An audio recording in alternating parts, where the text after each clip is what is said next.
¿Cómo están amigos? Bienvenidos, domingo 16 de febrero del año 2020. Bienvenidos sean todos a la mesa de 360, acá donde hablamos de los temas que nos preocupan a los cochabambinos. Bienvenidos sean todos, les habla Jimena Bellido.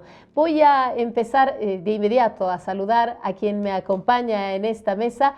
Le doy la cordial bienvenida, nuevamente está con nosotros en 360, don Fernando Vargas, él es representante del Control Social. ¿Cómo está? Bienvenido, buenas noches. Muy buenas noches, Jimena, un gusto siempre estar acá, bueno, compartir nuevamente, Johnny, un gusto, arquitecto, un gusto también, y bueno, acá estamos listos para poder compartir algunas ideas que tenemos. Yo creo que el tema de hoy es muy interesante.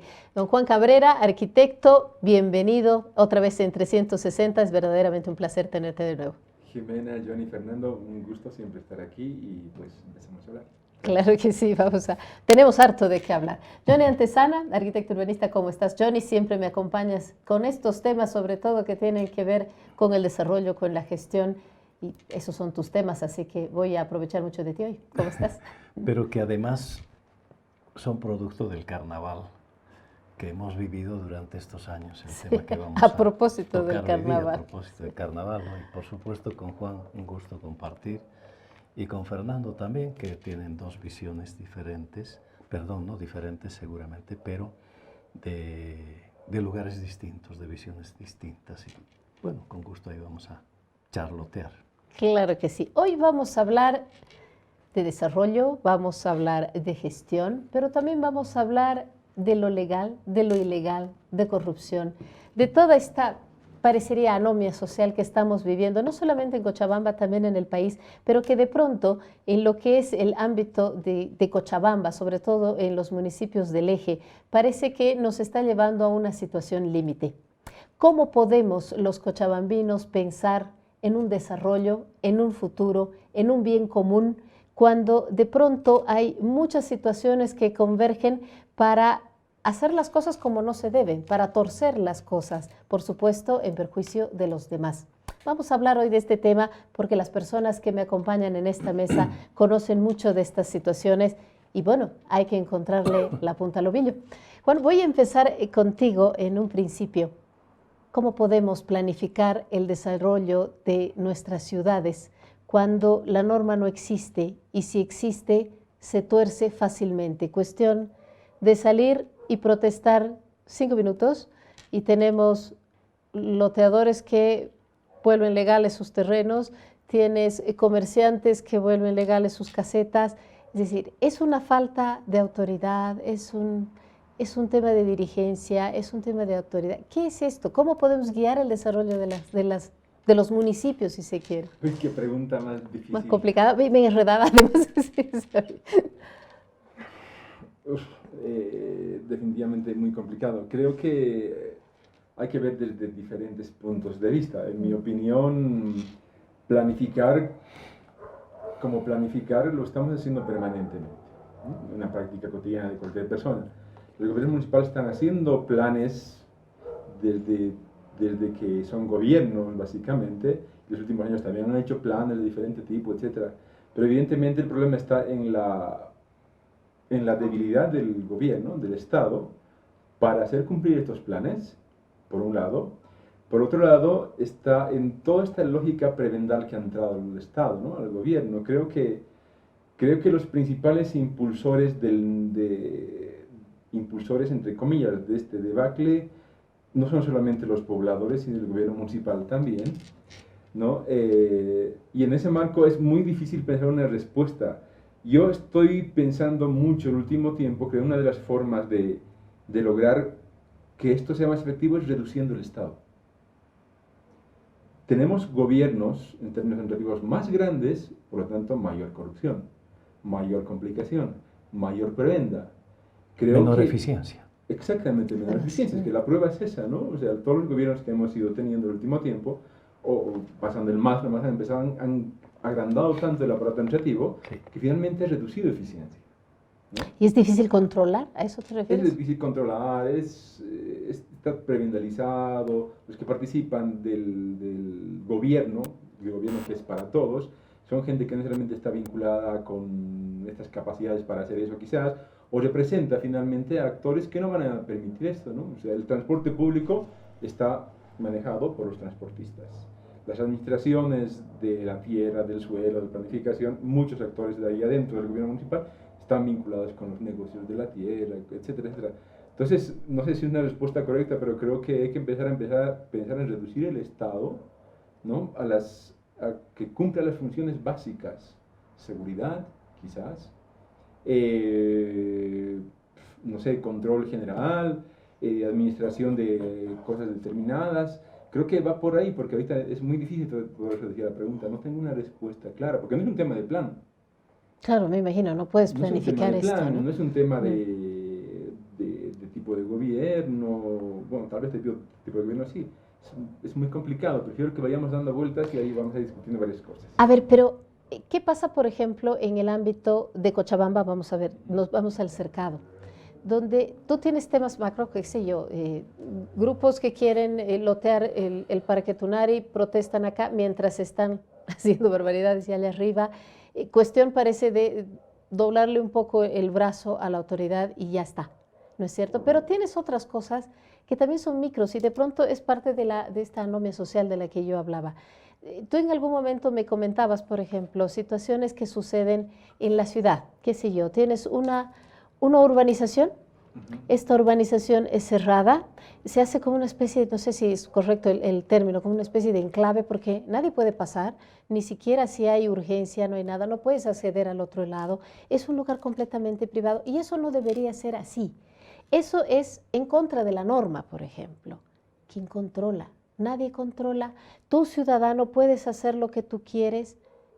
¿Cómo es que podemos nosotros caminar cuando se infringe la norma hasta en cosas como esta, por ejemplo? Es por eso que digo, o sea, la ausencia de Estado, tenemos una administración gigante, miles de personas trabajando ahí, pero tampoco funcionan. A eso me refiero con reducir finalmente o hacer más efectivo el gobierno. Tú haces la referencia a la urbanización cerrada, ¿no? Y no se puede pasar a esta urbanización, etcétera, por XZ motivos de configuración, pero es en todo el territorio, no solamente es con barrios cerrados. Todos los barrios, aunque no estén cerrados, principalmente en la periferia, llegan a controlar todos los espacios y a impedir los pasos. O sea, nadie puede caminar libremente en las calles porque está controlada por la misma gente, ¿no? Claro, hay calles que están con puertas o cerradas. O sin puertas, o finalmente tienen guardias de seguridad. Ante la ausencia de Estado, la misma población tiene que organizarse y lograr la gestión de su territorio. En todos los sentidos, seguridad, transporte, agua, etcétera, etcétera, etcétera, porque precisamente el Estado no está funcionando, ¿no? Entonces, cuando preguntamos cómo podemos, confiamos en el Estado. Indirectamente estamos diciendo que el Estado tiene que hacer. Pero el Estado no tiene la capacidad y pruebas suficientes para demostrar que el Estado no tiene capacidad de darnos agua. ¿Nos da agua? No. ¿Nos da transporte? No. Seguridad tampoco. ¿Nos da seguridad? No. La mayor parte de cosas no nos da el Estado. Es una cuestión autogestionada en la mayor parte de las cosas. Hoy día la universidad discutía precisamente eso con los estudiantes, ¿no? Hacíamos una lista de ítems dentro de la dinámica urbana y la mayor parte, con excepciones de la energía eléctrica, el internet, están autogestionados. En mi barrio, hasta tener energía eléctrica tenemos que poner nosotros dinero para eso, las aceras las hacemos con nuestro dinero y vivo en la zona norte, cerca al norte, ¿no? Entonces, a eso me refiero, con que finalmente, indirectamente pedimos al Estado permanentemente que actúe, pero sabemos que no actúa. No actúa, no cumple, es demasiado ineficiente, con el más, con el menos, con el X, con el Y, es ineficiente. Ahora, eso tiene que ver necesariamente con tipo de gente que está ahí dentro del Estado, ¿no? Dentro del gobierno, pero en general cuando pensamos, ¿qué gobierno municipal, por ejemplo, en Bolivia, podría ganarse puntos como eficiente? Tal vez La Paz un poco, ¿no?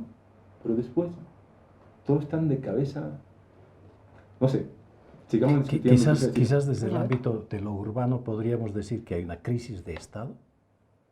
Hay crisis de Estado en todos los sentidos. No hay seguridad jurídica, se toman la tierra en el momento que quieren, no hay seguridad física, no hay posibilidades de un montón de cosas. Entonces, y este es un tema interesante de investigación, ¿verdad? Sí. Porque últimamente no se ha hecho investigación Yo estoy trabajando hace años sobre la eso. crisis del Estado Bueno. en los diferentes ámbitos, el nivel nacional, el departamental y el nivel local, pero también probablemente en aquellos territorios indígenas. Habría que ver qué es lo que pasa, pero en el ámbito de las ciudades comparto y después voy a darte alguna opinión, hay una crisis de Estado fundamentalmente, por tanto hay una ausencia de autoridad.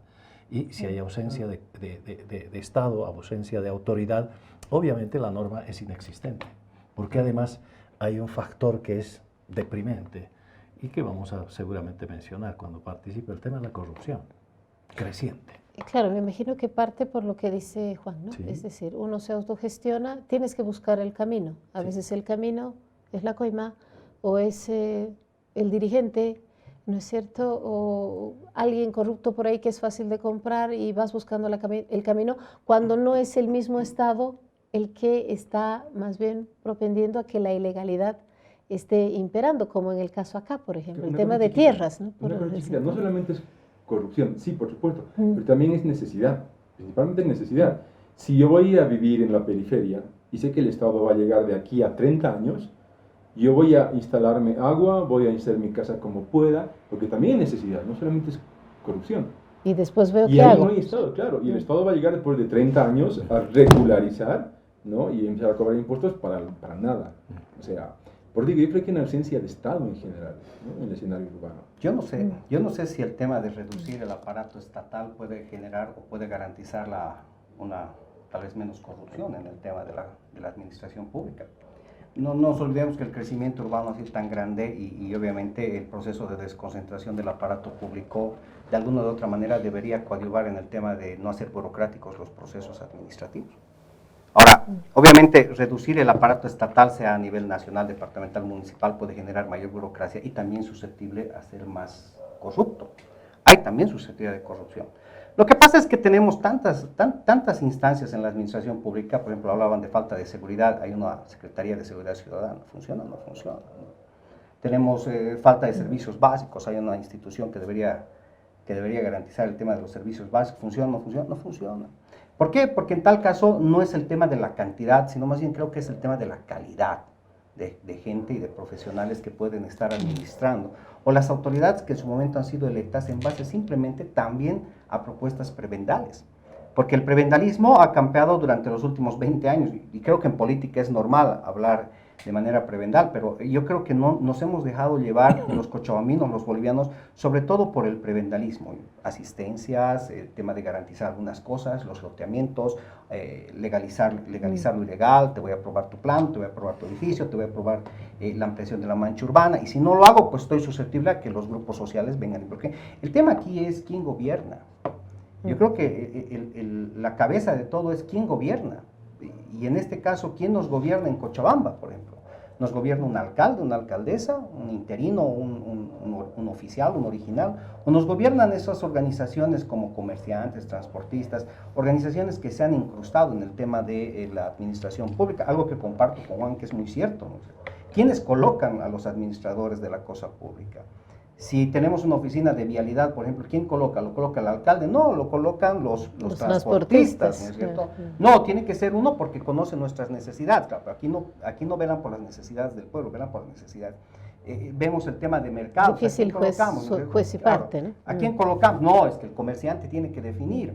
Llegan hace unos días atrás acuerdos en el tema de comerciantado sobre el tema de las casetas, a ver quiénes definen el crecimiento o no del tema de las casetas. Ya no respetan normas, no respetan ningún proceso de planificación, se reúnen comerciantes con el alcalde y entre ellos definen que si este proceso está bien o está mal. No hay abogados de por medio, no hay arquitectos de por medio, no hay planificadores de por medio. Es decir, ya es una cosa que se ha inscrito dentro de un círculo vicioso que prácticamente nos han acostumbrado los cochabaminos de que esa es la decisión que toman y nosotros tenemos que acatarla. Creo que hemos caído en eso y la única forma de salir de este proceso es prácticamente liberando el tema de la administración pública de las presiones sociales que pueden afectar el tema administrativo a nivel nacional, departamental o municipal. Y aquí digamos que dejamos a la parte de las organizaciones sociales fuera de la administración, pero ¿qué pasa, por ejemplo, con los dirigentes? Alguien en algún momento hablaba en las páginas de Facebook. ¿Qué pasa con los dirigentes de las OTBs, por ejemplo? ¿Quién nombra a los dirigentes de las OTBs? ¿Quién controla el trabajo? Porque de pronto hemos visto que coludidos con X o Z personas quieren hacer cosas que no están consensuadas con los vecinos y hay problemas, por ejemplo. ¿Dónde está eso? ¿Dónde nace este dirigente? ¿Quién lo apoya? ¿Por qué tiene tanto poder? ¿Cómo controlamos? Bueno, el tema de los dirigentes que también se han convertido, y hay que ser muy autocríticos en el tema de dirigencia. Yo como dirigente también soy autocrítico y hay que aceptar que el tema de la dirigencia también se ha contaminado con el tema de corrupción. ¿Quiénes controlan el tema de la dirigencia vecinal y en el tema del acercamiento o de las decisiones que se toman al interior de un gobierno municipal? Bueno, los dirigentes. Más que del centro, del norte, los dirigentes de la zona sur, quienes tienen algún interés o algún apetito ya de tipo personal o apetito grupal en el tema de la legalización de las manchas urbanas o de asentamientos irregulares. ¿Quiénes son presidentes de una FEJUVE? Gente que está vinculada al tema de los loteamientos en la zona sur. ¿Quiénes son presidentes de un control social? Aquellos que están vinculados a los procesos administrativos de licitación y de adjudicación de obras.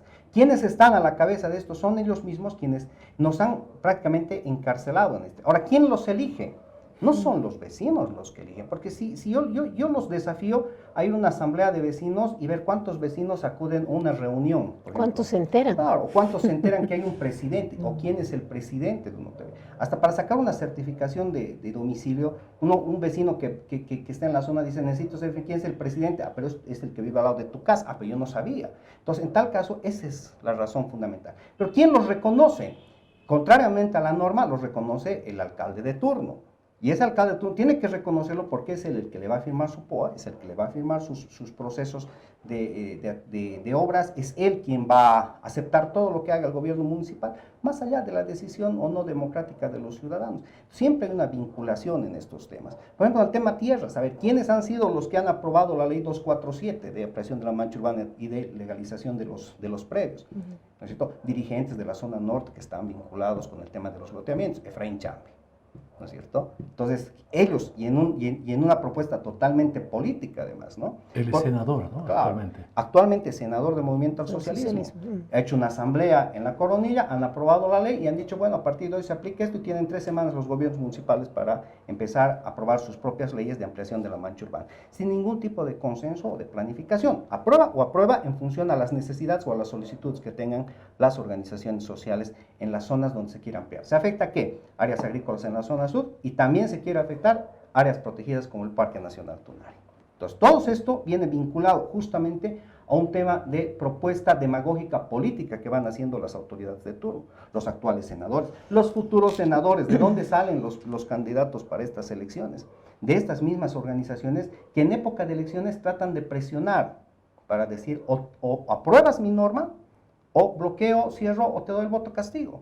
Entonces, siempre estamos sometidos a esta situación y lamentablemente no estamos al margen de esta situación política que nos afecta a todos. Perdón, precisamente Fernando de alguna forma respalda todo lo que estaba diciendo. Le está diciendo el gobierno, cuando digo Estado me refiero al gobierno, es una colección de intereses particulares y cada uno desde su lado está jalando cosas, ¿no? A su lado. Transportistas, comerciantes, loteadores, etcétera, etcétera, ¿no? Y Fernando plantea, entonces hay que despojar de estos sectores al gobierno, y hay que ser un gobierno meritocrático tal vez, ¿no? Despojar a los sectores, pero es imposible, ¿no? Es utópico, es utópico, por eso digo, reducir el aparato estatal, porque finalmente tenemos tan grandes, se van creando más instancias para meter más sectores, ¿no? Eso también tiene que ver con un sistema económico, con una informalidad general, laboral y un montón de cuestiones, pero a esta altura de la vida, después de ver todo lo que hemos visto con gobiernos grandes, chiquitos, izquierdas, derechas, etcétera, pienso que es reducir el Estado, terciarizar un montón de actividades. Por ejemplo, el control urbano. Todo esto que hablan, la expansión urbana, etcétera, tiene que ver evidentemente con una deuda de Estado y con un montón de intereses.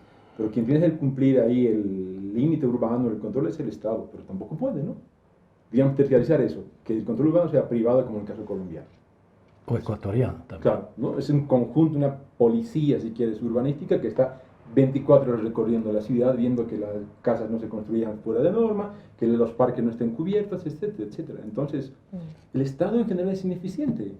Hay muy pocos ejemplos de eficiencia estatal en Bolivia. Y cuya ventaja en esa lógica que plantea Juan es que son técnicos, son profesionales, claro. Es gente idónea, es gente que está permeada a la corrupción, al negocio, y hay un conjunto de variables también e indicadores que muestran que ese podría ser el camino, pero cuidando el marco de no privatizar muchos sectores. Claro. Pero lo que sí me parece interesante es que habría que generar un proceso de rediseño institucional en el marco de una nueva política de ajuste, de control, de regulación, cuidando fundamentalmente el interés colectivo, el bien común, que eso es lo que hoy día desaparece. Es ausente aquel principio de servicio a la comunidad, a la gente, etc. Ese es un tema que es lacerante. Claro, en Cochabamba en este último tiempo lo que menos se ha cuidado es el bien común, Sí. ¿no es cierto? Y son proyectos, y son avasallamientos, y son cosas que, o sea, no importa, te llevas por delante todo lo que está enfrente tuyo. A ver, si puedes un poquito ampliar esta idea, Johnny, en tu experiencia, en lo que has vivido como gestión pública, sería interesante. Primero que cuando me invitaste a tocar este tema, días antes, bueno, en realidad en la semana, fui a analizar un poco el resultado de aquellas ampliaciones en 2 pisos que se habían hecho en las casetas, en las canchas, digámoslo así, en varios mercados. Y he vuelto, y mi hija es arquitecta, y le he dicho, la ciudad está destrozada. Y la ciudad no la vamos a recuperar en los términos que los arquitectos quisieran, urbanistas y arquitectos quisiéramos tener. Hacinamiento, promiscuidad, riesgo a los incendios, un conjunto de factores que en realidad son cercanas al concepto de las favelas en su momento, desde mi punto de vista, a las barriadas en Lima. Son desajustes, pero imposibles de resolver en los próximos años. Es decir, no vamos a poder recuperar el concepto que yo, por lo menos como arquitecto, quisiera tener ahí: seguridad, un poco de luz, un poco de sol, un poco de protección y un conjunto de factores. Y eso está así, pero no es producto de este año, es producto de muchos años.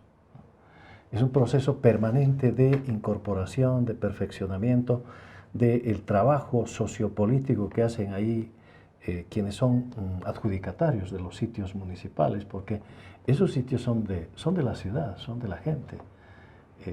Es un espacio público, pero hoy día son trabajados como espacio privado. ¿Y cuál es el elemento que cruza ahí? Está bien, es un tema de debilidad institucional, absolutamente de acuerdo, pero el elemento central es la corrupción, que ha penetrado al corazón de la ciudad, al corazón de la institución. Ahora, yo no te digo que esto sucede solo en el ámbito local. En el ámbito departamental es exactamente lo mismo, pero en el ámbito nacional, en los 14 últimos años, ese es, yo diría, el factor detonante de todo este proceso que vamos a vivir de aquí en adelante. Reconstruir un conjunto de códigos, de valores vinculados a la ética, a las buenas costumbres, etc.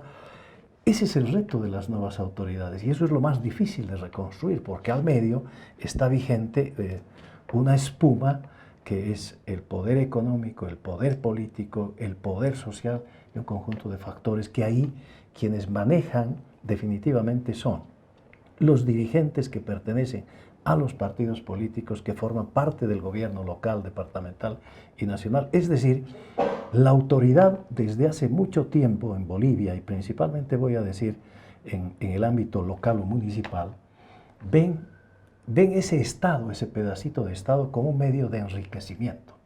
Y te lo digo así de manera franca.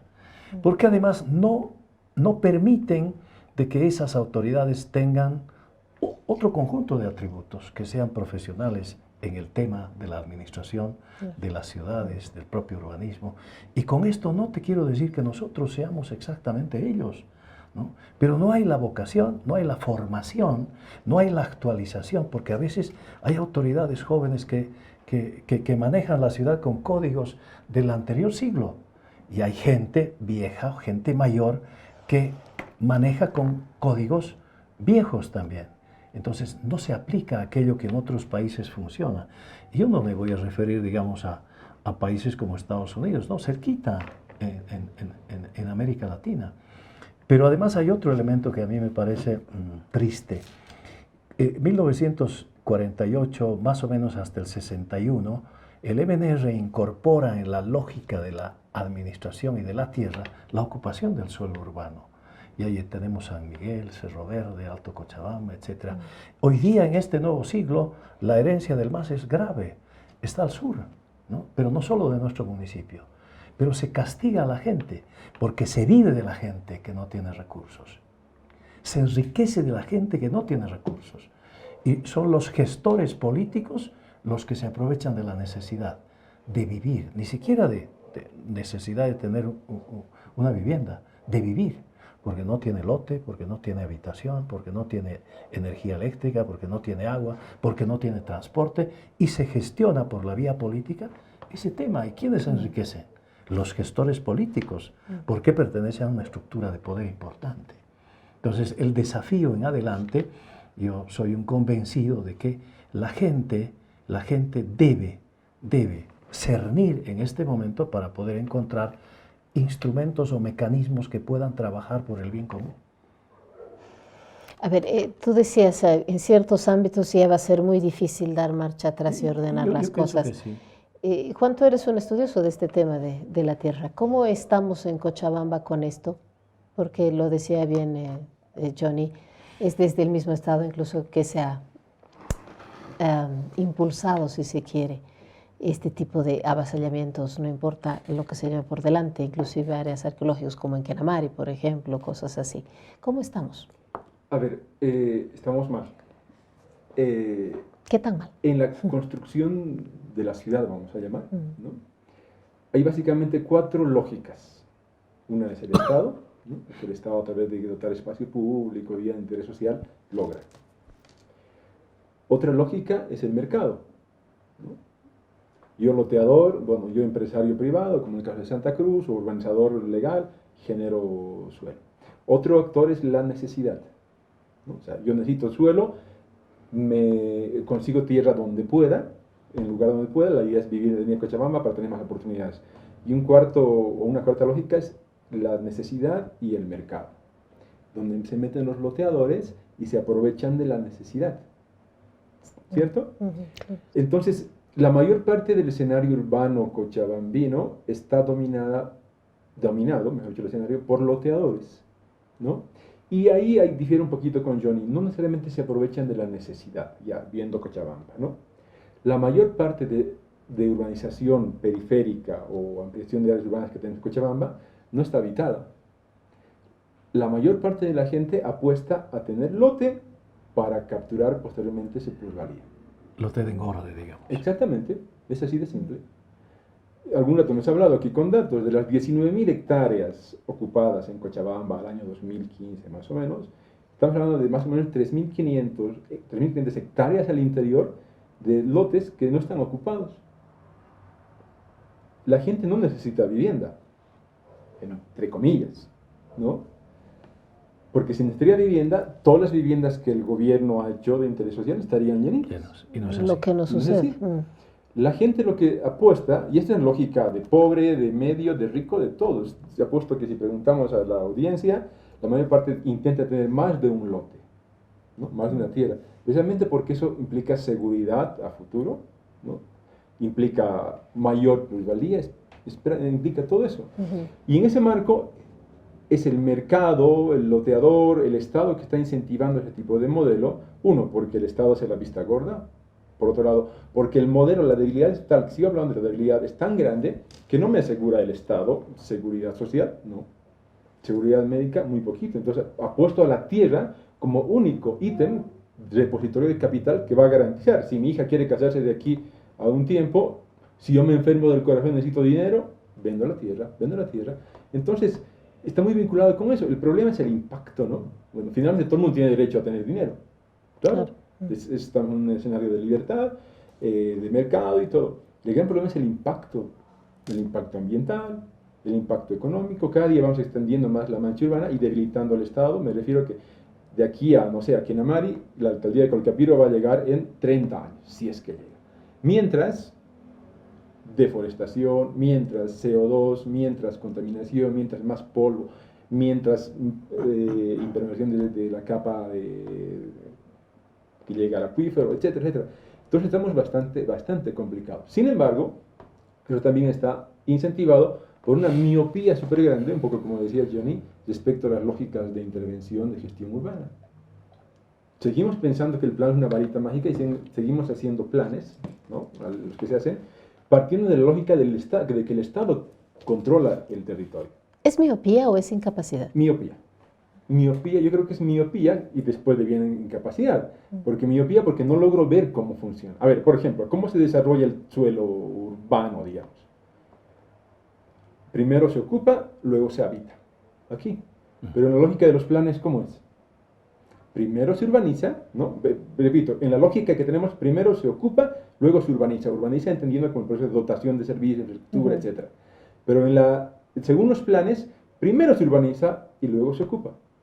¿O no? Cosa que no sucede. Claro, entonces totalmente al revés la lógica. Entonces nosotros seguimos haciendo planes urbanísticos que parten de la idea de que yo controlo el suelo, yo controlo el territorio, es por eso que se definen usos de suelo, ampliaciones. El plano puede ser una cuestión y la realidad es otra. Es otra.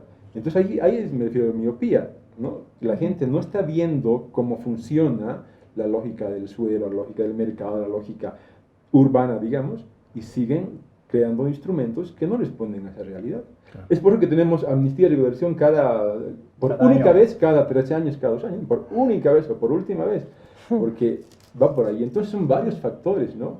Miopía, incapacidad, debilidad, etc. Y todo eso tiene que trabajar de diferentes flancos, creo, ¿no? De diferentes puntos. Entonces estamos muy mal, estamos creciendo cada día. Viste el otro día, fui a Kenamari hace unos días como estudiantes y pues de serranía protegida. La cantidad increíble de fraccionamientos y cuartitos. Ya están. O sea, por ya eso están digo, allá. Refuerza mi tesis de que no es suelo para habitar. No sé, de las 100 lotes y 100 cuartitos que hemos visto, me animo a decir que un 10% estaba habitado. Están construyendo permanentemente y llamo por teléfono ahí a los loteados, al letrero, el número del letrero que decía, que venden lotes. 3540, la superficie que usted quiera. Sí, no hay control, no hay nada, es piedra libre. Por eso sigo apuntando a que el Estado es demasiado ineficiente y no puedo seguir apostando por un Estado ineficiente buscando que se amplíe. Hay que lograr eficiencia y tal vez reduciendo. O sea, es la única opción que ahorita puedo tener. Es interesante. El control, por lo que se ve, Fernando, tampoco funciona. Lo decías hace un instante, hay gente también encargada del control social que también de alguna manera está coludida con ciertos intereses. Entonces, ¿a quién recurrimos? ¿Quién mira lo que hacen las autoridades? Lo estamos viendo, parece que nadie. ¿Cómo se trabaja a través del control social? Bueno, lo que pasa es que hasta el mismo control social, a pesar que es un instrumento amplio y participativo, a pesar de que cualquier ciudadano puede ser control social, el control social también tiene limitaciones internas dentro de cada municipio. Si hay una ley 341 que permite que todos los ciudadanos podamos ejercer el control social, los mismos municipios son los que limitan la participación ciudadana en el tema de la fiscalización y del control, ¿no? El municipio solamente acepta que 15 representantes sean los que aprueben o acepten cualquier tipo de norma que ellos quieran aplicar. Los demás no pueden participar ni ser parte de un proceso de fiscalización y control, aunque podamos hacerlo y lo hagamos, así lo hacemos nosotros. Pero lo que pasa es que más bien yo creo que las autoridades no actúan ni por inocentes, ni por miopía, ni porque son malos administradores. Yo creo que las autoridades que han entrado ya con una idea clara de qué es lo que intentaban hacer con Cochabamba, con el país. El tema de ampliar la mancha urbana no ha sido generar una norma, por ejemplo, que vaya simplemente dedicada a favorecer a los más desposeídos. Porque la explicación técnica que nos da, por ejemplo, Juan, es un hecho claro de cómo se demuestra que el proceso va a la inversa de lo que debía irse. Si primero se planifica o primero se urbaniza y luego se habita, lo que pasa es que muchos sectores que ya han ocupado tierras en la zona sur, han ocupado un sector, luego han migrado a otro sector, han ido migrando a otro sector y son los mismos que van migrando de lado en lado y haciendo justamente la ocupación de terreno. Y el control social, ellos generan sus propios controles sociales.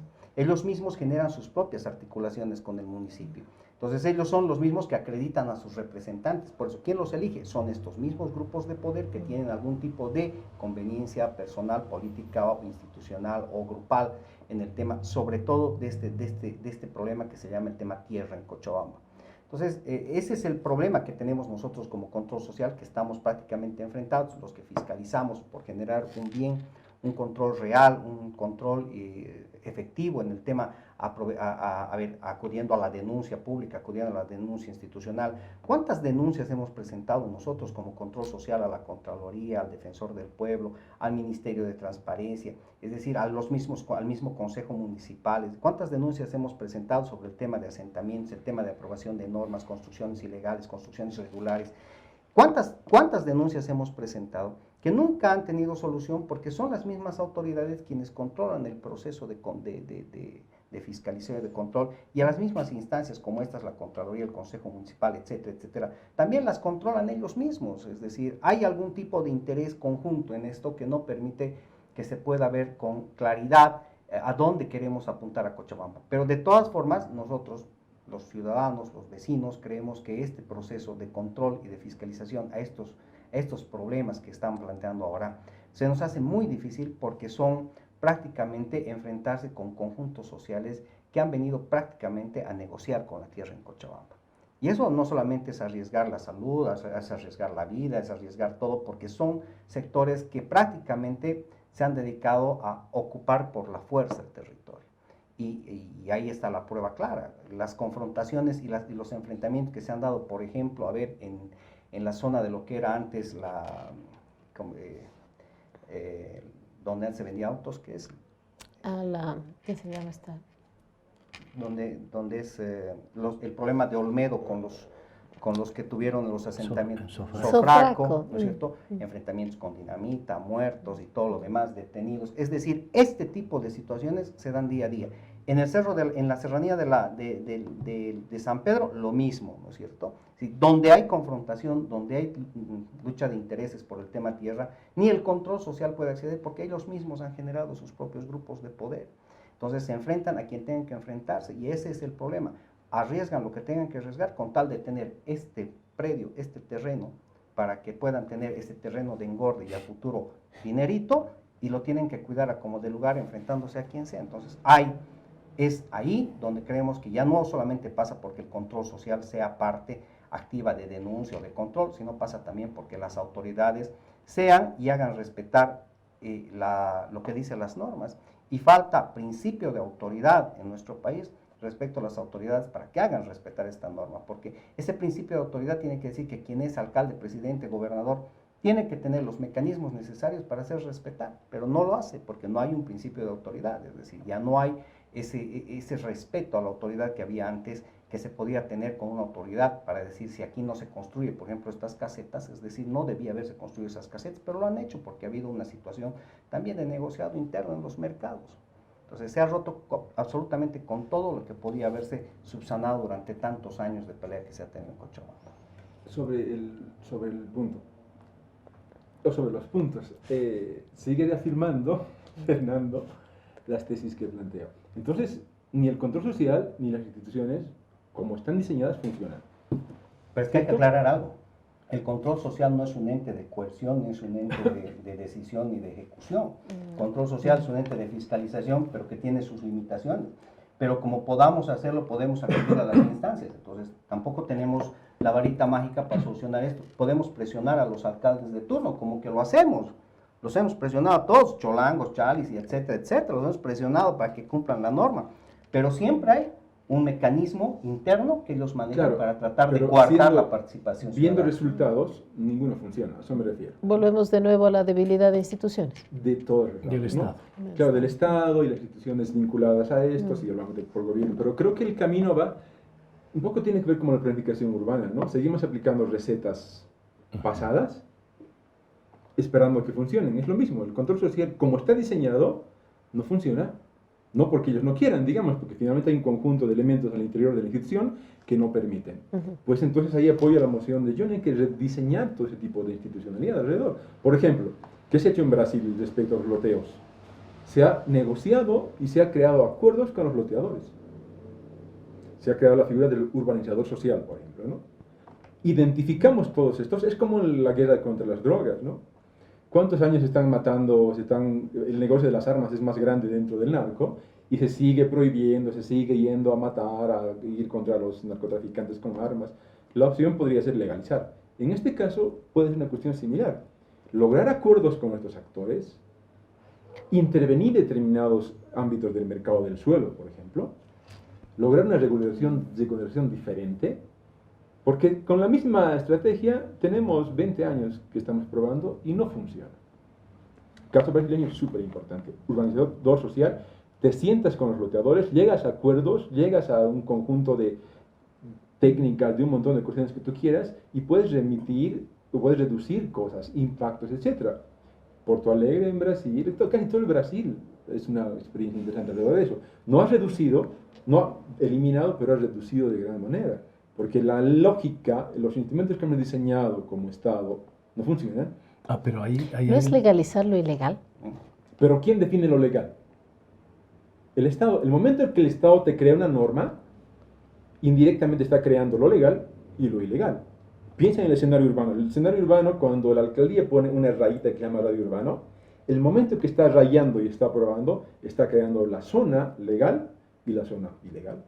Entonces, lo ilegal y lo ilegal es una cuestión totalmente subjetiva y relativa. ¿Me dejo entender? Es totalmente relativa. Ahora, lo que plantea, digamos, recogiendo la experiencia de algunos estados y algunas ciudades en el caso brasilero, es que ellos recurren a una estrategia, digamos, de concertación regulada, que cuida el bien común. Pero eso está amparada, Juan, no te olvides, por una norma. Y en el caso boliviano no tenemos una ley del uso del suelo, por ejemplo, que permitiría regular el comportamiento del Estado a través de sus instituciones y de la sociedad a través de sus organizaciones. Y este Perdón, Johnny, no necesariamente. O sea, en la Constitución hablamos de función social de la propiedad y del suelo. Claro. Eso es un principio fundamental para decir, puedes urbanizar, acordaremos procedimientos, procesos, no sé qué, y hay responsabilidades con esto. Un gran problema, perdón que te corte, es muy rápido, un gran problema de la urbanización pirata grande es de que, por ejemplo, el loteador fracciona el 90% del suelo. Porque si fracciona más suelo, tengo más plata en el bolsillo. Hacer acuerdos ya, fracciona, no sé, puede ser muy, muy romántico, lo que estoy diciendo, utópico, fracciona, pero piensa en espacios para equipamiento de aquí a 5 años o 10 años. Piensa en espacio libre, piensa ese tipo de cosas, ¿no? En Brasil, en Perú se están aplicando ese tipo de cosas, ¿no? La barriada asistida se llama, ¿no? Finalmente se reconoce, porque si lo sigo negando, y la cosa sigue pasando. Y sigo Si reconociendo no puedes, lo ilegal. Pero- si no puedes vencerlos, úneteles. Pero- Más o menos así. ¿Qué es esto? En la lógica de la gobernanza, por ejemplo, coordina. O sea, porque no funciona negarlo. Estamos negando todo el tiempo y no funciona. Juan, perdón, pero tengo una pregunta, me corrigen si es que me estoy disparando, pero ¿no es más o menos eso lo que ha hecho la alcaldía con los comerciantes ahora? No, pero lo que ha hecho la alcaldía en este momento es negociar sobre la situación en la que está la situación. Sobre lo que los otros hicieron. Y en realidad ese es un proceso de legalización de lo que existe. Lo que plantea Juan es que más bien antes de los acontecimientos sucedan esos procesos de concertación. Pero ahí hay un detalle interesante. El marco constitucional es un paraguas grande, pero debajo de aquello debe haber una norma o varias normas. Y no hay una ley del uso del suelo, por ejemplo, donde se especifique y se diga el interés público está sobre el interés privado. Es al contrario, es el interés privado sobre el público. Ese tipo de cosas que yo las considero vitales para la gestión urbana en general, me parece importante. No la hay en el caso boliviano. No hay en específico en realidad, porque cuando se crea la ley marco de autonomía y descentralización, dentro de las competencias que tiene cada una de las instancias, se habla también del tema tierra-territorio. Claro, pero es un nivel, digamos, de normatividad muy gruesa. Claro, y obviamente lo específico en el tema autonomía le da toda la responsabilidad al municipio de que pueda crear sus normas. Y en ese marco Por eso es que el municipio, a partir de la aplicación de la 247, empieza a crear sus propias leyes de ampliaciones de mancha urbana. Y es ahí donde el municipio, y lo debo decir claramente también, es cómplice en estos procesos porque ellos ya anticipan el proceso de crecimiento de la mancha urbana. Es decir, han visto que el Distrito 15 se ha creado y que era prácticamente inevitable. Se podía haber negociado con el Distrito 15 ya. Bueno, urbanizaremos, haremos un proceso de planificación. Pero ya ha anticipado desde el año pasado la creación de 2 distritos más, el 16 y el 17, siendo que todavía los asentamientos no estaban y los asentamientos recién podían consolidarse o reconocerse los que estaban anterior al 2011. Entonces, el mismo municipio se ha convertido en cómplice de los procesos de ilegalidad que se están dando en los asentamientos irregulares en la zona sur y en el Parque Tunari. Ese es el problema. O también puede convertirse de manera indirecta en un gestor del suelo urbano en esos casos, Pero, que claro, que pero obviamente en tiene desmedro- otro tipo, digamos, en de desmedro beneficiarios. de- ¿No te das cuenta? En desmedro de... Ah, claro, Claro, por supuesto o sea, que sí. ahí hay otro efecto. Hay un autor que se llama Shlomo Angel, quizás lo conoces, Sí. ¿no? Por ejemplo, Shlomo Angel ha estudiado la expansión urbana en todo el planeta casi, ¿no? En todo el sur del planeta con más énfasis.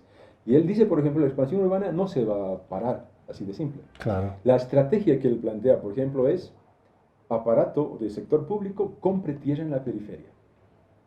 Adelántese la urbanización, o la expansión, porque la expansión no va a parar.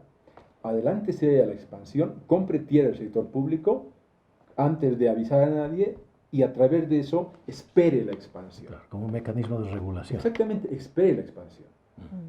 Porque ahorita todo está privatizado, pero finalmente el gobierno municipal tiene la tuición de controlar el territorio en términos de leyes, digamos.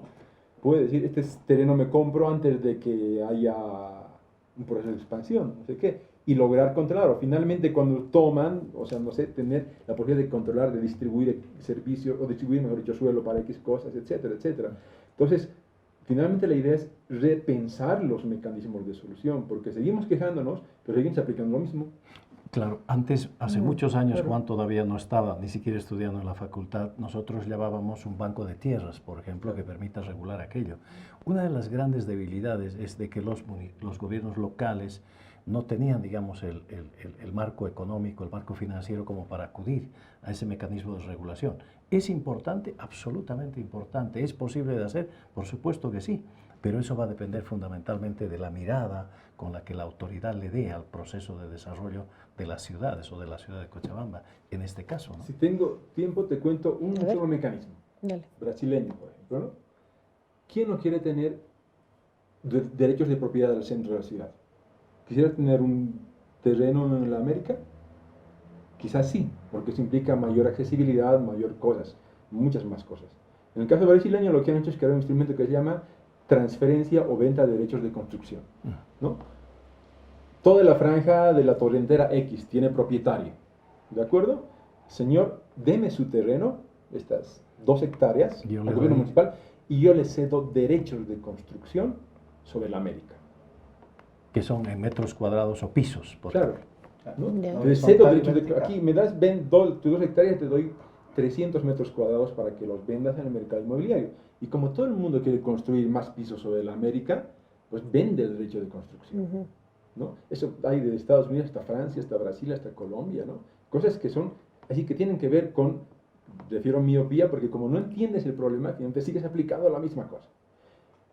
Las expropiaciones, en el caso colombiano, en el caso brasileño, han reducido un montón, nosotros seguimos expropiando. En Colombia se transfiere derechos de construcción. Yo quiero este terreno para aquí, para abrir una calle hipotéticamente, entonces lo que hago es, ok, señor, necesito su calle, expropiar, 15 años en la alcaldía, en el presupuesto, ¿no? Esta superficie le doy 20% más sobre la Ayacucho y tantos. Porque quien es dueño del control del suelo, de la administración del suelo, es el gobierno municipal. Y eso está Puede vinculado a, controlar digamos, la procesos expansión. de gestión. Claro. Y que en el caso español, por ejemplo, es la ley del suelo la que permite establecer ese mecanismo de regulación. Por ejemplo, a partir de procesos de reparcelación. En esa lógica, ¿quién gana? Gana la ciudad. Porque si tú me cedes 2 hectáreas, yo esa función la dejo como área verde, como pulmón, Claro. lo que tú quieras. Puedes y al planificar otro- mejor, Claro. sí. Y al otro lado yo te doy el derecho solamente del piso, el metro cuadrado, la vivienda, el departamento que tú O quieres. sea que también tienes control. Claro, por supuesto. Entonces son estos los factores que a los urbanistas, a los gestores urbanos nos debería interesar. Pero si esto se queda solo en el nivel técnico y no se comprende en el nivel ejecutivo, en el nivel de decisión política, lo que pensamos no funciona. ¿Te das cuenta? Por eso yo te decía que la autoridad local, en este caso la autoridad departamental, debe tener una visión sobre cómo gestionar la ciudad cuidando el interés colectivo. Ese es el gran déficit que tenemos en el caso nuestro. Bueno, aquí tenemos, digamos, vías de salida, el tema tierra. ¿Qué hacemos con los otros puntos fuertes, complicadísimos? Transporte, comerciantes, los gremios que controlan, como dice aquí Fernando. ¿Qué se hace? Yo creo que tiene que seguir la misma lógica. ¿no? Fundamentalmente la misma lógica. Y obviamente cada una tendrá que tener un diseño específico de una estrategia de gestión, ¿no? De la ciudad.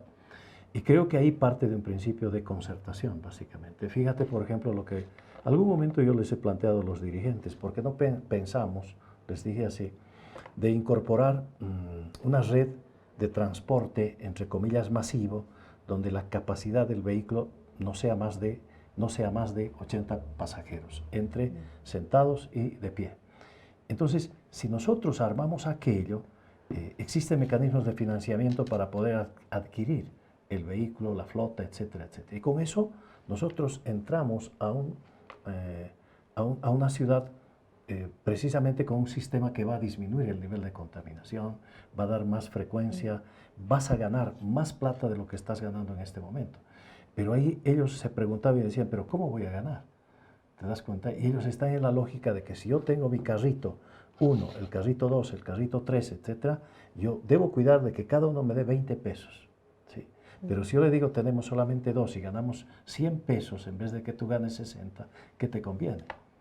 Entonces cuidamos nosotros el interés del propietario, del conductor, del operador, del transporte, pero fundamentalmente cuidamos la ciudad, en el caso concreto.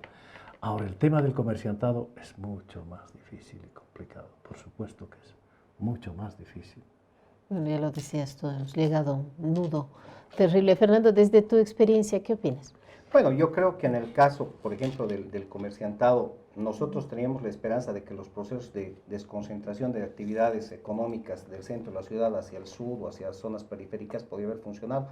Pero como no es un proceso de desconcentración integral en el tema, por ejemplo, mercados, porque esto tiene que estar transporte, educación y varias otras actividades que tienen que tener ese proceso, y en base a ese crecimiento tan poco ordenado que hemos tenido en Cochabamba, justamente no ha funcionado. La construcción de mercados en varias zonas han quedado prácticamente en nada, y tenemos mercado Santa Bárbara, tenemos el mercado Coraca, hay un montón de mercados que no están funcionando. ¿Por qué? Porque la conveniencia de las personas hace que se queden en sus puestos en el centro de la ciudad, porque aún así, aunque hayamos creado mayores asentamientos en la zona sur, la gente no llega a esos lugares para poder hacer las compras. En tal caso, estos procesos a nosotros nos preocupan, porque aquí también se ha generado muchísimo daño económico al municipio y al Estado respecto a la construcción de tantas infraestructuras elefantes blancos que se han consolidado y que no han funcionado, en tal caso, para la sociedad o para la población. Entonces, el tema de mercados y tratar de recurrir al crecimiento vertical en el tema de los mercados a nosotros también nos ha incomodado, porque dentro de esto también se ha denunciado que ha habido muchos intereses económicos de por medio, intendentes que han recibido dinero, autoridades que han recibido dinero, o sea, las denuncias van y vienen, y eso también genera susceptibilidades dentro de la población. Entonces, todo parece ser que ha perdido justamente el norte, un caos generalizado en el tema tanto de mercados y otros temas, que a los cochabambinos nos preocupa de sobremanera. Entonces, si esos procesos de desconcentración no vienen acompañados de procesos de planificación, o por lo menos lo que plantea Juan en el proceso de ya tomar posesión de las tierras ya desde ahora y planificarlas, y dentro de esa planificación se conciba también los asentamientos de comercios y los servicios básicos, servicios de transporte, educación, de manera adecuada, seguramente no vamos a lograr salir de este caos en el que estamos viendo hoy en Cochabamba, es decir, estos mercados fuera de orden, el transporte fuera de orden. Y algo que de verdad quisiera preguntarle a Johnny, si en el proceso usted plantea que la incorporación de este nuevo tipo de transporte, además económico, además saludable, ecológico, es decir, ¿qué vamos a hacer con el transporte actual? Es decir, ¿los vamos a sacar de circulación? ¿Cómo salimos nosotros del conflicto con estas organizaciones sindicales de los transportistas que prácticamente también nos tienen cercados a los cochabambinos? Porque ellos o generan más líneas o van creando más líneas, ya se han creado el transporte libre, transporte federado, pelean por rutas, es decir, este mecanismo de la creación de un nuevo transporte, ¿cómo garantizamos nosotros de cambiarlo de manera adecuada sin tener que nuevamente estar supeditados a estas presiones sociales a las que siempre nos tienen acostumbrados? Ese, por ejemplo, es una duda que seguramente usted, con la experiencia que tiene, lo sabrá solucionar. Pero en tal caso nosotros recordamos también que en su momento el actual alcalde que va a volver a la alcaldía, que quiere volver a la alcaldía, que no saben si vuelve o no vuelve, ya lo había planteado en el tema de crear este transporte y entregárselo directamente a los transportistas para que ellos cambien su transporte su transporte obsoleto por este tipo de transporte, pero que en tal caso nunca llegó a un fin por el tema presupuestario y por el tema de acuerdos que se podían haber hecho con los transportistas. ¿Hay algún mecanismo que nos pueda garantizar que este cambio no genere mayor convulsión en el tema del... Es que transporte? no tendría que. Con Juan seguramente vamos a coincidir hoy día, por ejemplo, el debate de la famosa línea amarilla es producto de la falta de aplicación de las recomendaciones de los instrumentos de planificación respecto a la movilidad. Se incorpora un operador de la movilidad absolutamente ajeno a aquello que se había previsto en toda la región, en el área metropolitana y por tanto también en el municipio de Cercado. Y ese es un detonante, porque hoy día la gente ve y dice, no, lo llevaremos allá, pero haremos esto. Entonces, el primer elemento es que hay que tener un poco de rigurosidad y respeto por aquello que nos anticipamos a los acontecimientos. El segundo elemento es de que si ese instrumento no genera estrategias y mecanismos de gestión, obviamente los resultados van a ser siempre enfrentados. Entonces, hoy día creo que no es la autoridad la que debe imponer, sino la que debe ser el mecanismo de concertación. Si yo te digo una cosa muy sencilla, Fernando, tú eres operador del transporte y ganas 10.000 bolivianos al mes y yo te ofrezco un sistema que te permita a ti ganar más de 10.000 bolivianos al mes, pero cuido el interés de lo público, ¿cuál es la respuesta? ¿Cuál debería ser la respuesta? Obviamente sí. Entonces, este ejercicio yo lo saco de la experiencia de un foro, de un evento internacional en La Paz, donde en Puebla, por ejemplo, se está aplicando exactamente este ejercicio, donde allá habían más o menos unos 264 sindicatos, más o menos habían unas 60.000 unidades de transporte y más o menos habían entre dueños, unos 10.000 dueños y unos 20.000 operadores, conductores. Entonces, el gobierno ha entrado por esa vía. No compartiría el hecho de decir, muy bien, hay que hacer como se hizo en La Paz el Pumacatari, donde es el propietario, el Estado, es la alcaldía municipal. Te puede generar problemas, pero esa es una alternativa, por supuesto que sí. Yo parto del principio de la concertación como mecanismo estratégico de gestión, en este caso de la movilidad. Si podemos acotar algo ahí, claro. no necesitamos inventar nada. Cuestión de Es expandir un poco buscar horizontes. cosas. En el caso colombiano, Bogotá. Bogotá, hasta hace los años 90, estaba exactamente o más complicada la ciudad que Cochabamba. O Lima, por ejemplo. Sí, Lima todavía está complicado, ¿no? Pero en el caso de Bogotá, por ejemplo, igual había, llaman busetas, ¿no? Buses, no había taquitrufes, pero taquitrufis, había un montón de transporte informal igual. Y lo que se hizo en Bogotá es hacer un acuerdo con los choferes, se creó una instancia que es Transmilenio, que tenía parte de operadores privados, parte de operadores públicos, y se incorporó más o menos creo que un 60-55% de los choferes en toda esta mega empresa que hizo Transmilenio. En el caso en el caso de Cochabamba se pensaba algo similar. Yo participé del plan de movilidad que se trabajó en el 2015 junto con el BID, y la propuesta central del plan de movilidad era una red de BRTs, ¿no? En 6 líneas en su primera etapa que llegaban a todos los municipios. Y esto implicaba un centenar de buses, centenar de controladores, cobradores, administradores, choferes, etcétera, etcétera, que incorporaban una gran cantidad de participantes, de choferes actuales, ¿no? Entonces, existen los mecanismos. Pero bueno, ahí hubo una imposición del expresidente Morales para decir, yo he visto un tren por ahí, quiero un tren, ¿no? Yo siempre estaba en contra del tren porque es mucho más caro, porque no salva el problema de la movilidad y además, y bueno, por muchas cosas, no es momento de hablar de eso. Pero había los mecanismos hay, y no estamos hablando de Japón y Suecia, aquí al ladito, ¿no? Lima, Santiago, Bogotá, etcétera. Entonces, porque Bogotá, Lima, Santiago no son otro planeta. Y ahí hay un detalle, mira Juan, con esto termino. Abrir horizontes. ¿El chofer cuánto gana? 1.800 bolivianos, 1.900 bolivianos, no tiene seguro, no tiene ningún tipo de seguridad social. Y si tú a ese chofer tú le ofreces que gane 2.500 bolivianos y le garantizas seguridad médica y un conjunto de factores sociales, por supuesto que sí. ¿Te das cuenta?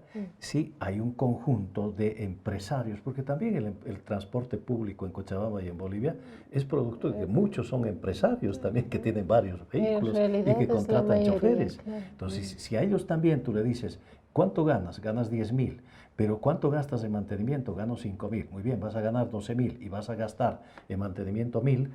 La respuesta es Claro, elemental. porque además nos liberamos de varias subvenciones que tiene el Estado con los transportistas. Por además, ejemplo, ¿no es cierto? por ejemplo. Claro, porque este tipo de subvenciones que afecta también a la economía del país tiene que de alguna forma tenerse que cortar. Y para nosotros es importante el cambio, por ejemplo, del tipo de combustible que pueden utilizar Eléctrica, estos buses. tiene que ser Si eléctrica. es eléctrica, obviamente que estamos quitando la subvención, por ejemplo, a los hidrocarburos. Pero Entonces, es importante. hay, para sellar, la cuestión es ir por etapas, ¿no? Un proceso. No necesitamos necesariamente vincular al sector público con el tema de transporte, la cuestión es que sea un intermediario, si un Estado bueno, digamos, ¿no? Por ejemplo, había hace unas semanas una demanda de no sé qué línea pasar por la San Martín. Listo, pasen por la San Martín, pero solo pasan con buses tipo 3B, ¿no? Eliminen, pasen por el centro, pasen por la plaza si quieren, entre comillas la plaza. Pero tiene que ser Pero grandes, tiene tienes que... un bus gigante y administrado por ti, ¿no? Por un lado. Por otro lado, la subvención no está mala. No hay sistema de transporte público, con excepción de Hong Kong, que no tenga subvención. Sí. En todo el planeta, desde el tren de Bruselas hasta el Transmilenio de Bogotá, tienen subvención en una gran parte. La de La Paz está hipersubvencionada, el teleférico y el Pumacatari. Entonces, ¿por qué? Porque se considera que la movilidad es un derecho casi humano. Entonces no hay problema de subvencionar. Los Santiago de Chile, por ejemplo. Claro, ¿no? Entonces hay muchas opciones. No aplicar solamente la receta, sino reflexionar cosas. Pero bueno, para eso necesitamos un Estado eficiente. Y un cambio de mentalidad. Y volvemos al a principio. Bueno, hemos encontrado la punta de la madeja. Y esa era la idea. Señores, les agradezco muchísimo. Cumplido el tiempo. Creo que ha sido un diálogo exquisito y ojalá sirva para abrir horizontes y en estas épocas de elecciones y cosas, que nos sirva también a nosotros para abrir mente, ¿no es verdad? Les agradezco muchísimo a los tres. Gracias, Juan. Gracias, Fernando. Gracias, Johnny. Les agradezco a ustedes también, amigos, por habernos seguido. Esto ha sido 360. Les habló Jimena Bellido. Gracias a Hugo Media por el trabajo en streaming en las redes sociales. Será hasta el próximo domingo. Buenas noches.